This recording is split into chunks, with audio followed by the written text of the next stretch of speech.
NDA में खलबली मचने लगी है। धीरे धीरे सहयोगी दल ये बात समझने लगे हैं कि अगर बीजेपी के साथ रहे तो अस्तित्व तो पूरी तरह खत्म हो जाएगा। और खासकर जम्मू कश्मीर और हरियाणा के जो नतीजे आए हैं उसके बाद से तो एनडीए के सहयोगी दलों की बेचैनी ही बढ़ गई है, जिसका असर अभी से दिखने भी लगा है। तो आखिर ऐसा क्यों कहा जा रहा है कि एनडीए में बड़ी टूट हो सकती है या एनडीए में बगावत छिड़ सकती है, इसी को लेकर हम अपनी स्पेशल रिपोर्ट में करेंगे बात। नमस्कार, मैं हूं अंशिता। बीजेपी के जितने भी सहयोगी दल हैं, अब उन्हें यह लगने लगा है कि बीजेपी उन्हें आगे बढ़ने नहीं देगी। इसलिए अगर सहयोगियों को अपनी साख बचानी है तो उसके लिए यह जरूरी हो गया है कि वो बीजेपी आलाकमान के आगे अपनी बात खुलकर रखें, अपनी मांगों को खुलकर रखें, अपनी शर्तें रखें, समय समय पर उन्हें यह एहसास दिलाएं कि हमारे सहयोग से ही तुम्हारी सरकार चल रही है या हमारे समर्थन से ही तुम्हारी सरकार चल रही है, और सहयोगी अपने समर्थन की कीमत वसूलें, ये उनके लिए जरूरी हो गया अगर वो बीजेपी के साथ रहते हुए अपना अस्तित्व बचा के रखना चाहते हैं तो। और ये बात अब बीजेपी के तमाम सहयोगी दलों को अच्छी तरह समझ में आ गई है। हालांकि ये बात तभी समझ में आ गई थी जब जेपी नड्डा ने खुद बिहार में खुले तौर पर खड़े होकर यह बयान दिया था कि एक समय वो आएगा जब क्षेत्रीय दल खत्म हो जाएंगे और सिर्फ राष्ट्रीय पार्टियां रहेंगी। उसके बाद खलबली मची थी, लेकिन इसके बाद बीजेपी ने बहुत कोशिशें की और सहयोगी दलों को जो है मना लिया, और उसका असर ये हुआ था कि जेडीयू ने, हमने, सभी ने जो है तुरंत बीजेपी का साथ छोड़ दिया था और बिहार में बीजेपी की सरकार गिर गई थी, यानी एनडीए सरकार गिर गई थी। इसके बाद फिर से बीजेपी ने जोड़ तोड़ लगाया और जोड़ तोड़ लगाकर जेडीयू को भी मनाया, हमको भी मनाया, और इसके बाद 2024 में दोबारा से लोकसभा चुनाव से पहले बीजेपी बिहार की सत्ता में आकर बैठ गई। यानी ये साफ है कि सहयोगी दल इस डर में है कि अगर बीजेपी के साथ रहेंगे तो खतरा बना रहेगा, क्योंकि ये इतिहास बताता रहा है कि बीजेपी जिस जिस सहयोगी दल के सहारे जिस जिस राज्य में घुसी है, पहले उसने अपने उस सहयोगी दल को ही खत्म किया है। तो इसी पर अब जिस तरह से झारखंड विधानसभा चुनाव आ रहे हैं, उससे पहले ही बीजेपी के सहयोगी दल अपने अस्तित्व को बचाने की लड़ाई में लग गए हैं और इसी के लिए उन्होंने खुलकर अपनी मांग रखना शुरू कर दिया है। हरियाणा और जम्मू कश्मीर विधानसभा चुनाव के नतीजे आने के बाद से जो डर सहयोगी दलों के अंदर पैदा हुआ है, इसको देखते हुए जो सबसे पहली शुरुआत की है वो शुरुआत की है केंद्रीय मंत्री और हम के प्रमुख जीतन राम मांझी ने। तो जीतन राम मांझी ने साफ साफ ये कह दिया है कि अगर झारखंड विधानसभा चुनाव में हम एनडीए के साथ मिलकर लड़ेंगे या बीजेपी के साथ मिलकर लड़ेंगे तो हमें अपनी 10 सीटें चाहिए ही चाहिए। अब उनके इस बयान ने जो है खलबली मचा दी है। बीजेपी आलाकमान टेंशन में आ गया है क्योंकि झारखंड में पहले ही उसकी स्थिति खराब है। तमाम सर्वे रिपोर्ट्स इस बात का दावा कर रहे हैं कि बीजेपी की स्थिति खराब रहने वाली है। यहां पर हेमंत सोरेन के साथ लोगों की सिंपैथी है और इस सिंपैथी का फायदा जेएमएम को मिलेगा, क्योंकि जिस तरह से हेमंत सोरेन जेल गए और जेल में जाने के बाद उनको लेकर जो टिप्पणियां आई, जिस तरह से सुप्रीम कोर्ट से ईडी को फटकार लगी, ईडी की लताड़ लगी, उसके बाद से तो और जो है जनता की सहानुभूति हेमंत सोरेन के साथ जुड़ गई है, जेएमएम के साथ जुड़ गई है, उनके परिवार के साथ जुड़ गई है, और इसका फायदा जाहिर तौर पर हेमंत सोरेन को और उनकी पार्टी को मिल सकता है। और सोने पे सुहागा ये हुआ कि चंपई सोरेन, जिस पर सबसे ज्यादा भरोसा हेमंत सोरेन ने जताया था, उन्होंने भी अपनी पार्टी को धोखा दे दिया, और धोखा भी दिया तो बीजेपी के लिए, यानी कि वो बीजेपी में शामिल हो गए। और इससे तो और जो है जेएमएम को फायदा होने की उम्मीद मिल रही है, क्योंकि इस समय चंपई सोरेन की छवि पूरी तरह से धूमिल हो चुकी है। यह माना जा रहा है कि उन्होंने विश्वासघात किया है। हेमंत सोरेन ने अपने परिवार के किसी सदस्य को ना देकर के चंपई पे भरोसा जताया और उन्हें अपनी सीट सौंपी थी, यानी अपनी कुर्सी का दावेदार उन्हें बनाया था। और चंपई ने क्या किया? चंपई ने जो है हेमंत की पीठ में छुरा भोंकने का काम किया, पार्टी के साथ हेमंत सोरेन के विश्वास के साथ विश्वासघात किया। यानी अब कहा जाए कि सारे जो घटनाक्रम है, ये सब कुछ जो हुआ है, इसको लेकर जेएमएम के प्रति जनता का झुकाव है और बीजेपी के प्रति जनता की नाराजगी बढ़ गई है। चंपई सोरेन के प्रति नाराजगी बढ़ गई और चंपई सोरेन क्योंकि बीजेपी में शामिल हो गए हैं तो इसका जो है असर कहीं ना कहीं बीजेपी को भुगतना पड़ेगा ही पड़ेगा। लेकिन अब इस सब जो उठापटक चल रही है, अब यहाँ पे जब से चंपई सोरेन आए हैं, बीजेपी के अंदर ही बगावत छिड़ गई है। बीजेपी के अपने ही नेता पार्टी आलाकमान से नाराज है, क्योंकि पहले ही वो चंपई के बीजेपी में शामिल होने का विरोध कर रहे थे, लेकिन आलाकमान ने एक नहीं सुनी, चंपई फिर भी शामिल हुए। इसके बाद जब अब चंपाई शामिल हो चुके हैं तो कहीं ना कहीं सीएम पद की दावेदारी को लेकर पेच फंसा हुआ है। जो पुराने दिग्गज नेता हैं वो पार्टी आलाकमान से नाराज हैं, यानी बीजेपी तमाम जो है मुश्किलों से जूझ रही है, पेच फंसे हुए हैं। और अब इसी बीच और इन सब के बीच बीजेपी के सहयोगी दल, एनडीए में सहयोगी दल हमने भी उसके लिए परेशानी बढ़ा दी है। तो जीतन राम मांझी ने साफ साफ कह दिया है कि उन्हें 10 सीटें चाहिए ही।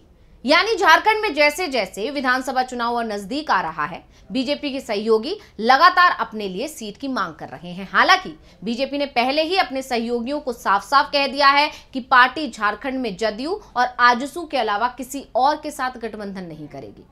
इसके बावजूद बिहार के सहयोगी दल भाजपा के साथ गठबंधन ना होने की स्थिति में अपने दम पर चुनाव लड़ने की बात कर रहे हैं। और अगर ऐसा होता है तो जाहिर है इसका नुकसान बीजेपी को होगा ही होगा। पहले केंद्रीय मंत्री और लोक जनशक्ति पार्टी आर के अध्यक्ष चिराग पासवान ने ऐसा किया। उन्होंने न सिर्फ अपनी पार्टी के लिए झारखंड में प्रचार किया, बल्कि वो तो चुनाव लड़ने का भी ऐलान कर चुके हैं। और साफ तौर पर जो पहले बात आ रही थी, उन्होंने 21 सीटों पर अपने उम्मीदवार उतारने की बात कह दी थी।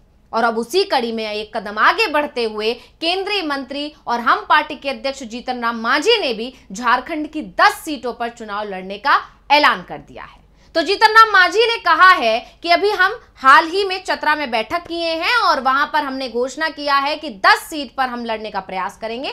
चूंकि हम एनडीए में हैं, इसलिए चर्चा चल रही है जो सीट हमें मिलेगी उस सीट पर लड़ेंगे। अगर हमें सीट नहीं मिलेगी फिर भी हम चुनाव जरूर लड़ेंगे। तो अब जीतन राम मांझी के इसी बयान ने कहीं ना कहीं बीजेपी आलाकमान की चिंता बढ़ा दी, क्योंकि उन्होंने साफ कह दिया है कि या तो सीट्स दे दो, अगर आप 10 सीटें देते हो तो हमें कोई आपत्ति नहीं है, जिस सीट से उतारना चाहोगे हम उतर जाएंगे। लेकिन अगर आप टिकट्स नहीं देते हो या सीट्स नहीं देते हो तो हम चुनाव तो लड़ेंगे ही लड़ेंगे।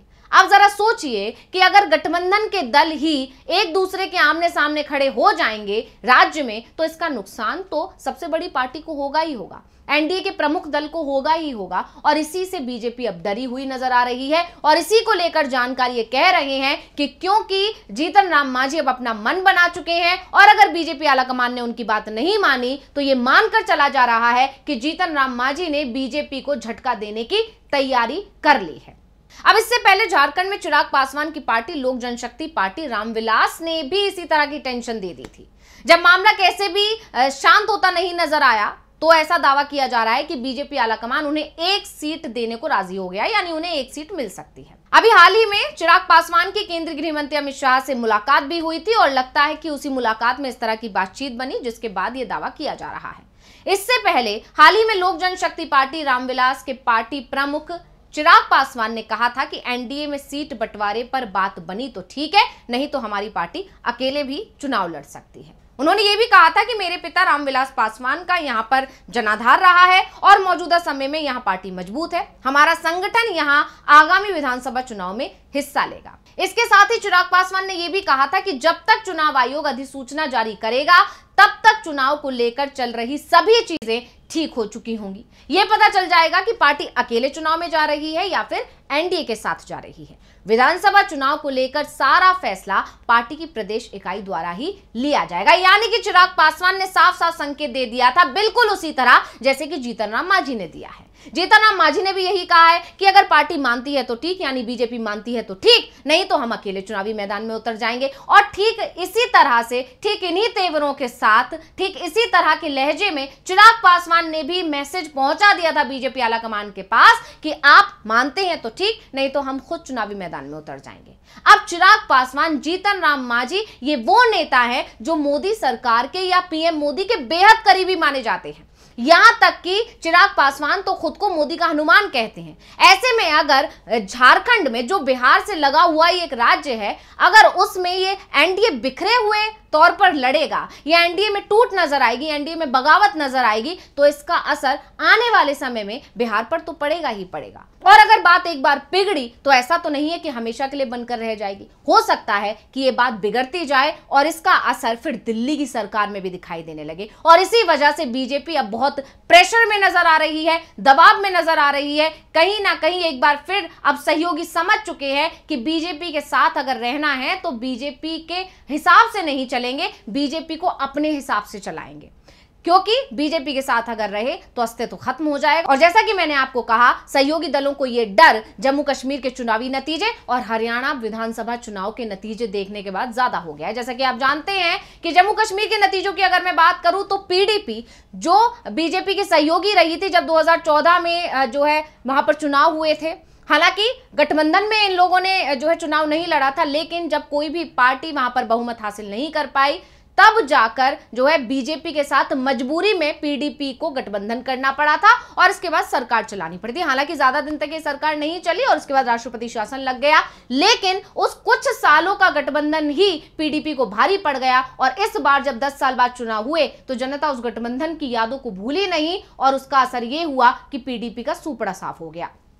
ठीक इसी तरह से अगर बात करें हरियाणा चुनाव की तो जेजेपी ने भी बीजेपी के साथ गठबंधन किया था। पिछले चुनाव में गठबंधन के साथ मिलकर सरकार बनाई थी और उसका असर यह हुआ कि बीजेपी को कोई नुकसान नहीं हुआ, लेकिन जेजेपी की हालत खस्ता हो गई। एक भी सीट उनके पास नहीं आई और ऊपर से खुद दुष्यंत चौटाला की तो जमानत भी जब्त हो गई। तो अब इसी हालात को देखकर, इन्हीं नतीजों को देखकर सहयोगी दल बेहद डरे हुए हैं और ये डर अब उनके जो बयान आ रहे हैं उसमें साफ साफ नजर आ रहा है। वो आंख दिखाने की कोशिश कर रहे हैं, वो अभी से आंख दिखाने लगे हैं एनडीए को, और क्योंकि वो मानकर चल रहे हैं या तो एनडीए में अगर वो रहेंगे यानी बीजेपी के साथ रहेंगे तो बीजेपी को उनकी शर्तों के साथ उन्हें रखना पड़ेगा, नहीं तो वो बीजेपी से दूरी बना लेंगे। और इसी तरह का डर कहीं ना कहीं महाराष्ट्र में भी नजर आने लगा है। अभी आपको पता है कि आगे वाले दिनों में महाराष्ट्र और झारखंड दोनों ही राज्यों में चुनाव है और महाराष्ट्र में एकनाथ शिंदे और अजीत पवार भी अभी से इसी डर के चलते आंख दिखा रहे हैं और इसी वजह से बीजेपी आलाकमान बेहद टेंशन में नजर आ रहा है,